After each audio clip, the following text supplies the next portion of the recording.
The quality of a game can be seen only by just watching the gameplay and deciding if the game is your type or not.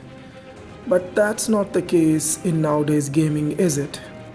Many games just turn out to be mediocre at best. Even if the game looks stunning, the gameplay needs much to be desired.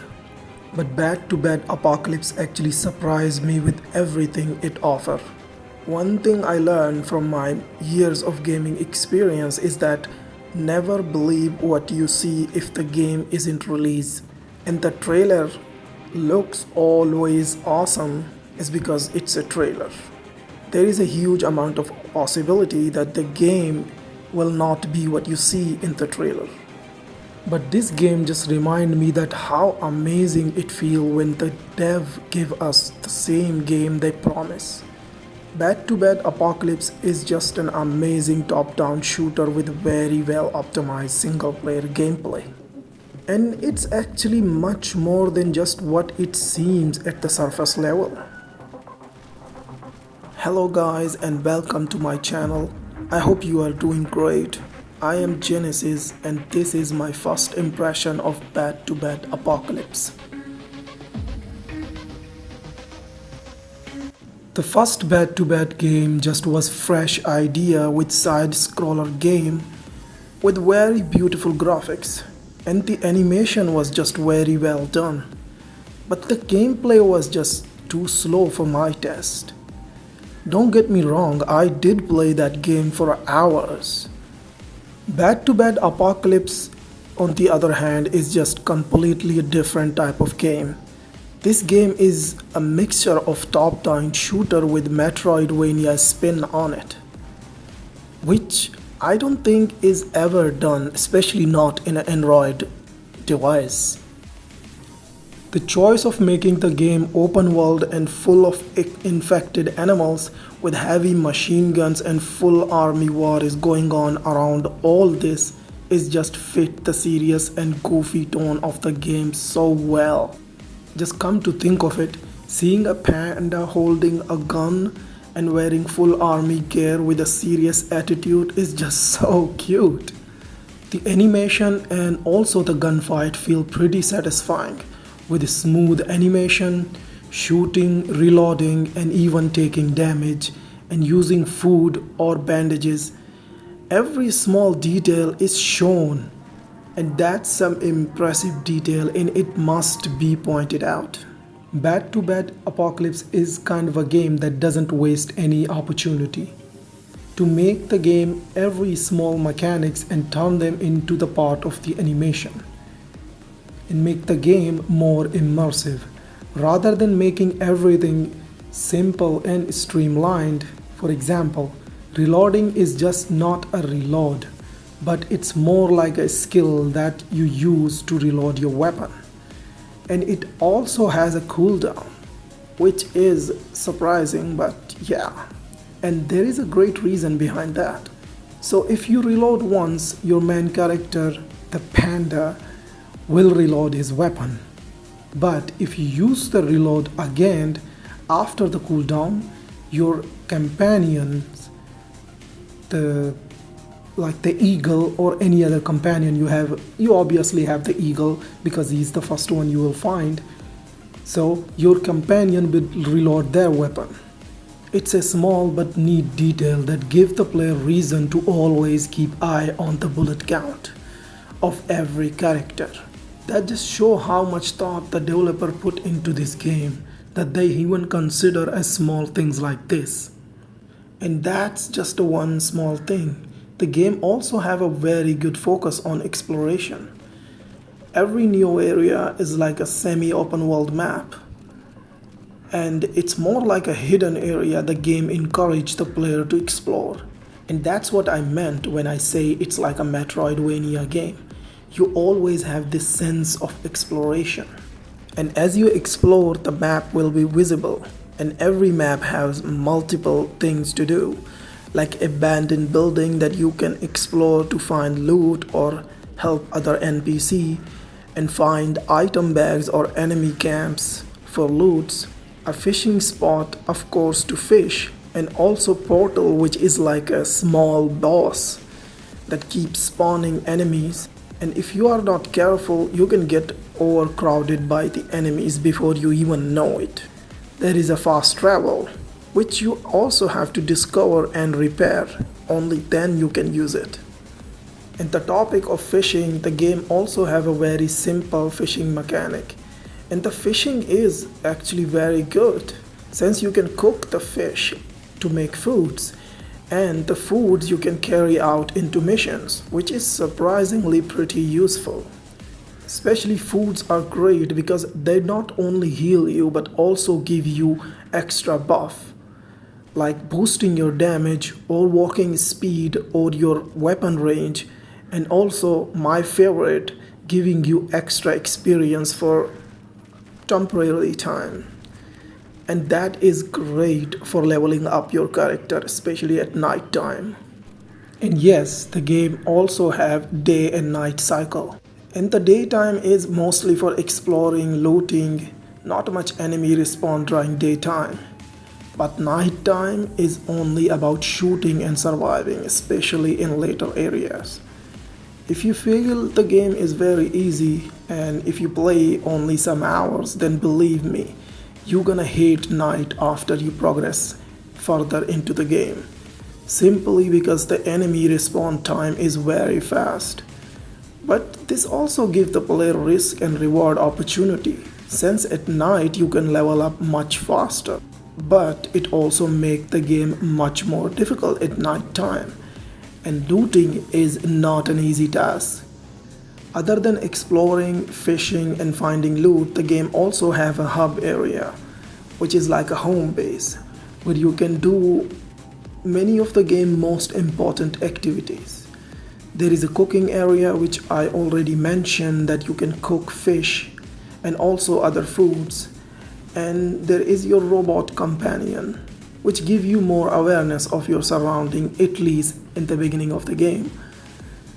And there is the crafting area where you can craft equipments. The weapon crafting is pretty good, unlike other Android games. You don't have to earn lots of money to unlock weapon. I already crafted weapon and armor multiple times only in the beginning of the game, which give me the impression that this game is not focusing too much into the paywall, which we all hate, don't we? But it's not like this game don't have that kind of problem, but I will explain it in the end. In the base we also have area like shooting range and gym, which can be repaired with the material in the beginning of the game. These are like more like base building mechanics, which are not too much focused on that base building aspect, which I really like, because after repairing this building you will get perk like boosting your health, boosting your damage or other states of your characters. And now let's talk about the shop and the fear I have for the future of the game. First of all, this game is focused only on exploring and looting, as I mentioned. It's a Metroidvania type game, and the problem is that when you explore you find loot. And obviously when you find loot you come back to your base to put the loot into the storage to save your loot that you don't want to lose. But the problem is, in the beginning of the game you have only 15 storage, which is less than your inventory slot. I mean your character's inventory slot. And that's a really small amount of inventory slot, because you will find many items.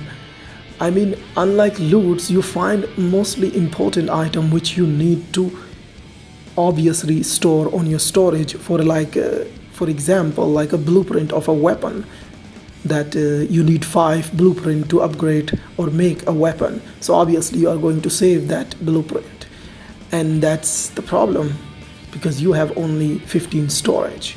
First of all, I have to say, if you are starting to play this game, don't waste your upgrade to anything else. Just upgrade your storage, because after upgrading for the first time you get actually enough amount of storage that you can store good amount of items. But in the beginning of the game the storage is really small, The shop is not selling storage or marketing that you should buy anything to get more storage, which I really appreciate. The game has no in-game money, and the shop are only to buy things that give player extra power, which is not forced since the game is very fair. And I don't mind that because the game is playable without buying anything at all from that shop. There is also this gem that can be found while exploring, which can be used to buy some pretty good items, mostly blueprint. But again, I didn't even use these gems yet. But why I said I have fear, you may ask? Well, it's because I am still in the start of the game. After playing around 5 hours, I'm enjoying the fair gameplay. But that's because I am not far in the game. So I can't be sure if the game won't be fair. And don't get me wrong, this is not a review, it's more like a first impression. Because I only review the game properly when I finished it, or at least reached a point when I'm 100% positive the game is unplayable, or the game is completely playable. Because of a paywall or the game is completely fair and playable, only then I can decide if I can properly review the game honestly. Because I already praised this game for everything, and the only small kind of a issue I had, and it's not because of this game, it's because mostly Android games, they are just so focused on this pay to play game aspect, that this microtransaction, that it just killed the entire gaming market. But then there are games like Dead Cell, that one-time purchase game that you just pay a premium, and then after that you get the entire game, and then the game is just focused on you to enjoy the game rather than forcing you to grind and grind and grind to get the currency to buy something. Because when the game is not focusing on the player enjoyment, it will be focusing more on toward that marketing idea that we should make the game grindy so people have to pay to get further in the game. But anyway, I'm getting ahead of myself. This game is nothing like that as far as I see it, and I don't want to make a negative light on it. Well, it seems like I have talked about everything I wanted to talk about, and this is a wrap up. So if you like this game, or if you dislike this game, if you agree with my views or my points, if you disagree with my, everything I said, or anything I said, or anything you want to add on that, let me know in the comment section. And make sure to subscribe my channel on YouTube. I will leave the link in the description. And yeah, you might want to ask me about the mic and the loud noises. Well, this is where I live. I can't do anything about it. It's loud and there is no other way. I hope I will be able to get another mic which can fix the problem, but it's highly unlikely. Anyway, have a great day and be happy. And one thing I had to say before I end the video is that if you are going through anything hard situation or stress or loneliness or broken heart, just remember that you are not alone. There are many people who are going through this, and everybody is just trying their hard time. Everyone is just trying their best to get through it. So, yeah, I hope that helped.